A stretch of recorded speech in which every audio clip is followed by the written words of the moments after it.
Lantawa bala mga kasingko kung anong mga techniques yung ina nga tao perti kaswabe. Baka nami sang iyang litson ba siya la naguro isa gakaon na mo. Baka nami siyang iyang lagaw-lagaw o. Nahan ara na ang iyang litson nga manok gintilawan niya na naga diyan pa sa mga baybay nga may tubig ko.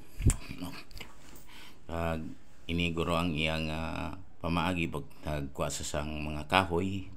kag iyaging pangtibon-tibon gintakos siya gipakita niya ang iyang purgadira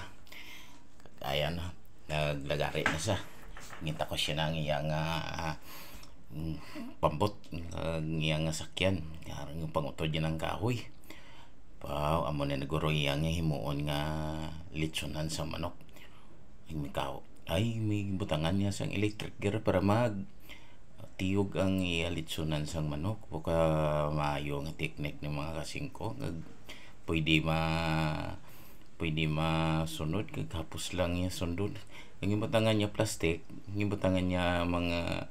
balas-balas agud guro nga butangan sang uling para na gintapan niya na pagtapan guluwa pang mga kasag-kasag ng gagagmay kag ari ng manok ang gimarinate niya bukas swabe kadako pa wala ko nagalaway ko samtang nga naga-video ko nagapinsagig ko kung anong himuon niya ay nagkuling gito may tinigang na siya pag tinigang kaluto na gindala niya guro daw upod sa iyang balsa-balsa kag dire ang iyang pwesto sa kainito dire sa nagsilong sa may mga kahoyan pero dire malang Japon sa may higad sang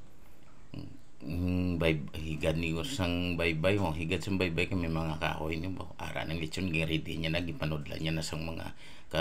panakot gibutang sang sauce agud guro mananaman kung mag ano na lechon na ara na ready niya na sindihan niya ng uling handa na guro siya magpabaga kag ara nagatigog na ang manok nagatiog samtang panglakaton sa tubig kung ano pag ini mga kasingkong ginahimo niya aba ka nami sang iyang life pa nga buting-buting na siguro tungod guro sa kainito na mo na guro na pinsaran niyang himuon nga sa baybay saya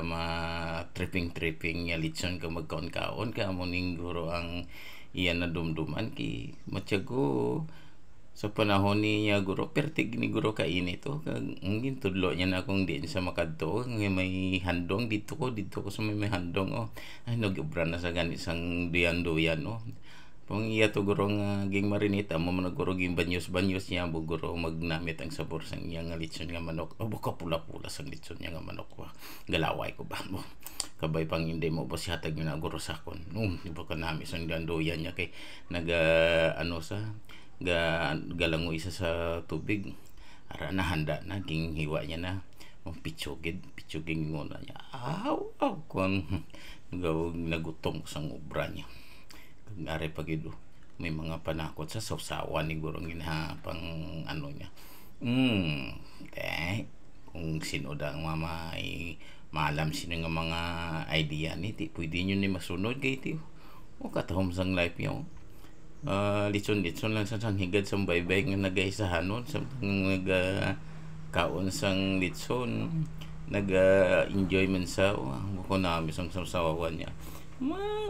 galaway ako kagarana